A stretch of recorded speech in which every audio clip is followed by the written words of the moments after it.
Friends, இப்போ நம்ம என்ன பண்ண போறோம்னா சமோசா தாங்க செய்ய போறோம். இன்னைக்கு குட்டி பசங்க ஆஃப் டே, அதனால ஏதாச்சும் செஞ்சு கொடுமான்னு ஒரே தொல்லை பண்றாங்க. அதனால இன்னைக்கு நம்ம சமோசா செய்ய போறோம். ஈவினிங் ஸ்நாக்ஸ் எதுவும் மெனக்கிட்டு வாங்கணுன்ற அவசியம் கிடையாது, சிம்பிளா செஞ்சிடலாம். இங்க பாருங்க, கடுகு பொரிஞ்சிச்சு, பச்சை மிளகாய் போட்டுக்கலாம், வெங்காயம் போட்டுக்கலாம்,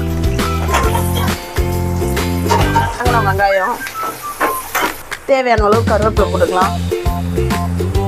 இப்போ நம்ம மசாலா இதுல சேர்த்துக்கலாம். என்னென்ன போடுறேன்னு வாங்க பார்த்துக்கலாம். மஞ்சத்தூள், தேவையான அளவு மிளகாய்த்தூள், கொஞ்சோண்டு மல்லித்தூள் மட்டும் சேர்த்துக்கலாம். மிக்ஸ் பண்ணிக்கலாம். நல்லா பச்சை வாசனை நல்லா போகணும், அப்போதான் நல்லா இருக்கும் டேஸ்டா. மசாலா வதங்கிடுச்சு பாருங்க, மசாலாவிலையும் பச்சை வாசனை போயிடுச்சு. இப்போ என்ன பண்ணலாம்னா பாருங்க, உருளைக்கிழங்கு சேர்த்துக்கலாம், தேவையான அளவு உப்பு சேர்த்துக்கலாம், கொத்தமல்லி தூவி இறக்கிடலாம். பாருங்க, கொத்தமல்லி தூவி இறக்கிட்டா சூப்பரா சமோசா மசாலா ரெடி ஆயிடுச்சு. வாங்க நம்ம போயிட்டு மாவு முதல்ல பிசைஞ்சு தித்திக்கலாம். இப்ப மைதா மாவு போட்டுக்கலாம். மைதா போட்டாச்சு. இப்ப தேவையான அளவு உப்பு போட்டுக்கலாம். சால்ட்டு தாங்க சேர்த்துருக்கேன், சால்ட் உப்பு போட்டாச்சு. பாருங்க, நமக்கு தேவையான அளவு நம்ம தண்ணி ஊற்றி நல்லா சூப்பரா பிசைஞ்சு எடுத்துக்கலாம் மைதாவை. இது ஒட்டாம இருக்கிறதுக்காக கொஞ்சம் நம்ம எண்ணெய் சேர்த்துக்கலாம். அதே மாதிரியே மாவும் கொஞ்சம் சாஃப்டா இருக்கும். ஆனால் எண்ணெய் சேர்த்து பிசைறது ரொம்ப நல்லது. கொஞ்சம் ஆயில் சேர்த்துக்கலாம்.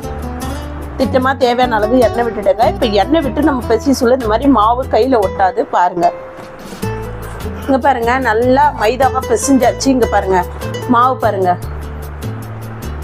எண்ணெய் நம்ம இதுல ஊத்துனதுனால இங்க பாருங்க மாவு கையில ஒட்டவே இல்லை. பாருங்க, எப்பயுமே எண்ணெய் போட்டு பிசைஞ்சோன்னா மாவு கையில ஒட்டாது, நல்லா அழகா இருக்கும். இங்க பாருங்க, மாவு நல்லா சாஃப்டா இருக்கும். இப்போ ஒரு 10 நிமிஷம் நம்ம ஊற வச்சுக்கலாம். நல்லா ஊறிடுச்சு பாருங்க, 10 நிமிஷம் ஆயிடுச்சு பாருங்க மாவு. இப்போ நம்ம இதை தேய்ச்சி எடுத்துக்கலாம். தீத்தியாச்சு. இதை நம்ம கத்தி வச்சு கட் பண்ணிக்கலாம். எப்படி கொண்டு வரணும்னு பாருங்க, ஷேப்பு இங்க பாருங்க, அவ்வளோதான். பாத்தீங்களா, வந்துருச்சா? நல்லா அழகா வந்துச்சு. இதுல நம்ம உருளைக்கிழங்கு ரெடி பண்ணி வச்சிருக்கோம் பாருங்க. ஸ்டப்பிங்க நம்ம இதுக்குள்ள போட்டுக்கலாம்.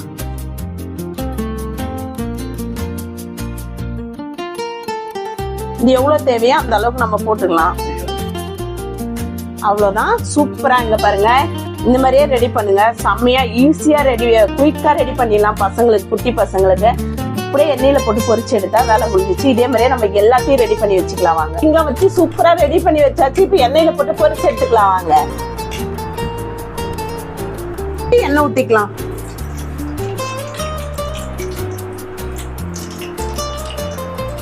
எண்ணெய் நல்லா காயட்டங்க, காயிற வரைக்கும் வெயிட் பண்ணலாம். இப்ப எண்ணெய் நல்லா காஞ்சிச்சு, நம்ம சமோசா போட்டு எடுத்துக்கலாம்.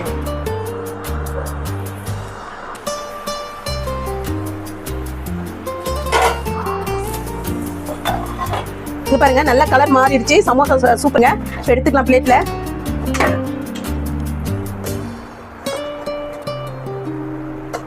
எண்ணெய் நல்லா வடிய வச்சு எடுக்கணும், எண்ணெயோட எடுத்து போடக்கூடாது. இதே மாதிரியே நான் எல்லா சமோசாவையும் போட்டு எடுத்துக்கலாம். வாங்க,